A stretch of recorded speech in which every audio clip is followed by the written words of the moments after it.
Hello friends, welcome back to my channel. আশা করি সবাই ভালো আছেন। আমিও খুব ভালো আছি। তাহলে আজকের আরেকটা নতুন ভিডিও নিয়ে আমি চলে আসলাম আপনাদের সামনে। হ্যাঁ, কি ট্রেন্ড চলছে আশা করি এখন মোটামুটি সবারই জানা। আমি একটু লেটে এলাম বোধহয় না? কারণ সেই শ্যাডোর আবির্ভাব, তাই না? হুম, আমি একটু খুঁজেছিলাম কিন্তু পাইনি। যাই হোক, লোকের মুখে, মুখেই শুনে যেটুকু শোনা বা বোঝা, খুঁজে পাইনি আমি চ্যানেলটাকে। যাই হোক। হুম। কেউ একজন আছে যে কিনা শ্যাডোতে তার বক্তব্য বলছে। কিন্তু তার মুখটা শোনা যাচ্ছে না। মানে ভয়েস শোনা যাচ্ছে। আরে এটা নিয়ে লোক এত মাতামাতি করছে কেন? আমরা তো বহুদিন ধরেই এই ভয়েস শুনে আসছি। কিন্তু সবথেকে মজার ব্যাপার হচ্ছে এর অস্তিত্বটা কেউ ঠিকভাবে আ মানতে চাইছে না। মানে যাকে বলা হচ্ছে, যার ভয়েসের সঙ্গে মিল খুঁজে বার করা হচ্ছে তাকে ঠিক লোকজন মানতে চাইছে না। কিন্তু এর আগেও কিন্তু আমরা অনেকের ভয়েস শুনেছি। অনেকের ভয়েস শুনে তার আইডেন্টিটিতে বিশ্বাস করেছি। কাজেই তখন যদি মানা হয়ে থাকে, তাহলে এখন কেন মানা হচ্ছে না? না, তার ইমেজের জন্য। কারণ আ তাকে আমরা অলরেডি তার ব্লগিং চ্যানেলে দেখি বলে, ওই চ্যানেলের মাধ্যমেই তাকে চিনি বলে আ ভয়েসের সঙ্গে তার কিছুটা মিল থাকলেও আমরা অস্বীকার করতে চাইছি। হ্যাঁ, আমি অস্বীকার করতেই চাইছি। অ্যাকচুয়ালি আমিও খুব একটা মেনে নিতে পারছি না। Frankly speaking. কারণ আমার মনে হয় না আ দেখুন কারোকে অপছন্দ করি বলেই তাকে আ সবসময় দোষী সাব্যস্ত করব এমনটাও নয়। আমার মনে হয় না যে এই ধরনের আম কাজ করার ওই বাদরের বিশেষ প্রয়োজন আছে। কারণ ও অলরেডি একটা ঝামেলায় ফেঁসে রয়েছে। আবার নতুন করে কোনো ঝামেলা, উটকো ঝামেলা ও নিজে ঘাড় পেতে নেবে না। হ্যাঁ। যে দাবিটা করা হচ্ছে যে সে তার দিদির দ্বারা প্রভাবিত হয়ে মানে পাতানো দিদির কথা বলছি obviously কারণ এখন নিজের দিদি কোনোভাবেই ফিল্ডে নেই। কাজেই কোনো সময় যদি দিদিও বলে ফেলি, আপনারা আমায় একটু ক্ষমা ঘেন্না করে নেবেন। কারণ সে তো নিজের দিদির থেকেও কিছু বেশি না। কারণ তার ভাইফোঁটা হয়েছে। নিজের দিদির সঙ্গে কিন্তু একটুও ভাইফোঁটা হয়নি। মানে তাদের ভাইফোঁটা তখন পরিবারে মানা ছিল। এখন নতুন নিয়মে পরিবার জন্মেছে। সেই পরিবারের নতুন সদস্য হিসেবে দিদির জন্ম হয়েছে। কাজেই সেই দিদির কথাই বলছি। লোকে বলছে মানে অনেকে বলছে সেই দিদির প্ররোচনায় আ সেই কাজটি করেছে। অথবা নিজের দিদির ফরে কিছু কাজ করতে সেই কাজটা করেছে। একবার মনে হয় বিশ্বাস করি, একবার মনে হয় না, না এটা হতে পারে না। দোলাচলে রয়েছি, খানিকটা দোলাচলে রয়েছি। তারপরেই মনে হয়েছে ভিডিও করব। তারপরেই ভাবছি না দেখি লোকে কি বলে। মানে টোটালটাই ঘেঁটে হয়ে যাচ্ছে আরকি। কারণ এই কল রেকর্ডিং শুনিয়ে, শুনিয়ে কান তো পচে গেল। সে গত ৫ মাস ধরে তো আমরা কল রেকর্ডিংই শুনছি। মানে এস সরকার থেকে শুরু হয়েছে কল রেকর্ডিং। তখন কিন্তু আমরা এস সরকারকে চিনি না, জানি না, কেউ কোনোদিন দেখিনি। ওই Instagram, ওই Facebook এই ভরসা। তখন কিন্তু তার YouTube এ অ্যাকাউন্টও ছিল না। কাজেই সেখানে আমরা কিন্তু বিনা দ্বিধায় আ ওই এস সরকারের গলার স্বরটাকে বিশ্বাস করে নিয়েছি। যদিও ফেসবুকে কিন্তু তাকে বা Instagram এ কিন্তু তাকে আ নিজের ভয়েসে কথা বলতে শুনিনি। গলায় গান ছিল আর্টিস্টের, সিঙ্গারের কিন্তু নিজের গলায় কিছু বলতে বা আ গাইতে কখনো শুনিনি।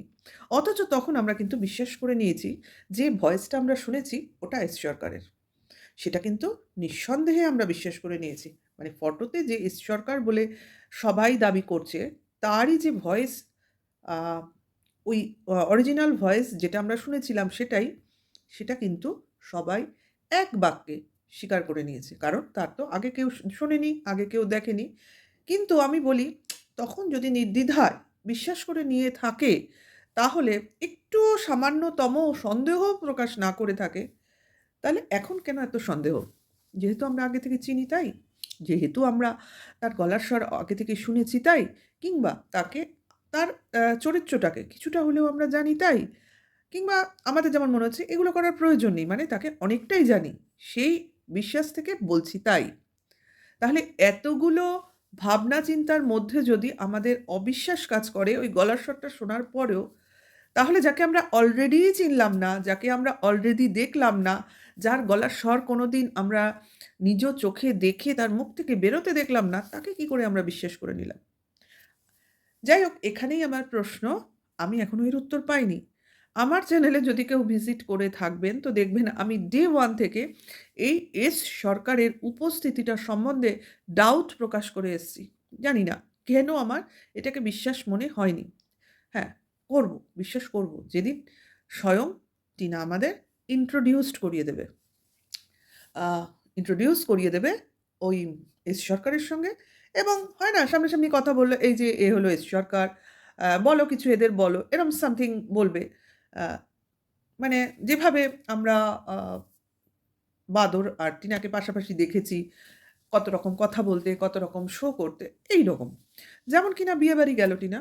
ওইখানে যদি পাশাপাশি দেখে দুজনে এই যে বলল, "ফুচকা খাবে?" ও বলল, "না, খাবো না।" এইটাও যদি শুনতাম, তাহলে কিন্তু বিশ্বাস করে নিতে আর কোনো বোধহয় উম অসুবিধা থাকতো না। তাহলে আশা করি বোঝাতে চাইছি আমি কি বলতে চাইছি।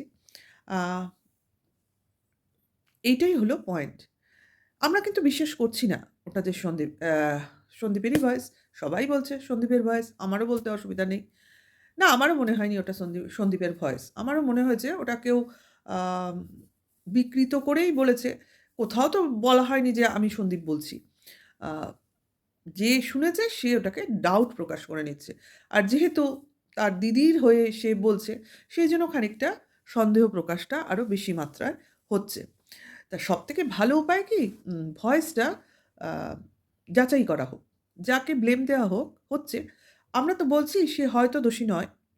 তাহলে তার তো প্রুফ দিতে কোনো অসুবিধা নেই। তা সবার যখন মনে দ্বিধা, দ্বন্দ্ব এগুলো কাজ করছে, এটা প্রুফের মাধ্যমেই প্রমাণ হয়ে যাক না। অনেক কিছু প্রমাণ হয়ে যাবে তার মাধ্যমে। সাইবার ক্রাইমে গেলে তো কথাই নেই। ইউআরএল সহ সমস্ত কিছু প্রমাণ সামনে চলে আসবে। আইডেন্টিটি প্রুফ চলে আসবে। যদি আমাদের সামনে সেই প্রুফ সহ আইডেন্টিটিটা চলে আসে, ভয়েসটা রিভিল হয়, অনেক কিছু হিসাব হয়তো মিলে যাবে। হ্যাঁ, অনেক কিছুর হিসাব মিলে যাবে। যে আ ছায়ার ওই যে শ্যাডো যে চ্যানেলটার কথা বলা হচ্ছে না? অ্যাকচুয়ালি আমরা সবাই একটা ছায়াবৃত্তেই ঘুরে বেড়াচ্ছি। এই যে কথা বলছি, এই যে আলোচনা করছি, এই যে কন্ট্রোভার্সি করছি, আমরা কিন্তু আমাদের ধারণার বশবর্তী হয়েই করছি। কোনো কিছুই যেন আমাদের কাছে সঠিকভাবে রিপ্রেজেন্ট হচ্ছে না। কোনো কিছু সঠিকভাবে যেন আমরা অনেক কিছুর যেন কেনর উত্তর পাই না। বলি এক, কিন্তু মনে, মনে হয় এটা যদি ঠিক না হয়? আবার বলি, তখন মনে হয় ওটা যদি ঠিক না হয়? সেইজন্য সবকিছুই ধারণার বশবর্তী হয়ে বলি। মনের যেন শান্তি নেই। একটা অশান্তিতে রয়েছি। আমরা প্রত্যেকে, শুধু আমি নই, প্রত্যেকে। দেখুন, কন্ট্রোভার্সি করতে বসলে মানুষকে অনেক কিছু চিন্তাভাবনা করেই তো কথা বলতে হয়। এমন নয় কাউকে ডাইরেক্ট দোষী বলে দিলাম বা ডাইরেক্ট নির্দোষ বলে দিলাম। সবই তো প্রমাণ সাপেক্ষ। কাজেই প্রমাণটা আমাদের খুব দরকার। আর সবথেকে বড় দরকার আম সময়ের। কারণ সময়ই মানুষকে সব উত্তর দিতে পারবে। হ্যাঁ, যাই হোক এই শ্যাডো রহস্য যত তাড়াতাড়ি মিটমাট হয় ততই মঙ্গল। তবে যেই করুক ব্যাপারটা অত্যন্ত নিন্দনীয়, অত্যন্ত আম অরুচিকর ব্যাপারটা, কুরুচিকর, অরুচিকর বলে কোনো কথা হয় না। কুরুচিকর ব্যাপারটা। আ যাই হোক সময় নষ্ট করছে বা কোনোভাবে আ লোকের দৃষ্টি আ মানে দিক ভ্রষ্ট করতে চেষ্টা করছে। মানে লোকের চিন্তাভাবনাকে আম ছড়িয়ে দিতে চেষ্টা করছে। মানে কনসেনট্রেট করতে দিচ্ছে না। নানান জায়গায় তার মাথাটাকে ঘুরিয়ে দিতে চেষ্টা করছে। হ্যাঁ, ঠিক আছে। দেখা যাক কি হয় বা কি হতে চলেছে। কিছুই বলা যাচ্ছে না। কিছুই ভাবনার শেষটাও এটা নয়। কালকের দিনের অপেক্ষা করতেই হবে বা পরবর্তী স্টেপ দেখতে হবে। হ্যাঁ, যাকে বলা হয়েছে সে তার মতো প্রতিবাদ করেছে এবং একজন আরেকজন তার হয়ে তার ভাইয়ের ভাই আরকি, তার ভাই আ সেও প্রতিবাদ করেছে কমিউনিটি পোস্টের মাধ্যমে। কিন্তু স্টেপ নেওয়াটা দরকার। নিশ্চয়ই স্টেপ নেওয়াটা দরকার। কারণ ও হতে পারে না, ও হবে না এটা বলে কোনো কিছুর মীমাংসা হবে না। কারণ শেষটা দেখতে হবে। কারণ অনেকেই ভাবতে পারে আমাকে কেউ সন্দেহ করবে না। আমাকে কেউ ধরতে পারবে না। এই কনফিডেন্সটা যেই করে থাকুক তার নষ্ট করা দরকার। কারণ জিনিসটা খুব খারাপ অ্যাকচুয়ালি। যেই করুক জিনিসটা ভীষণ খারাপ।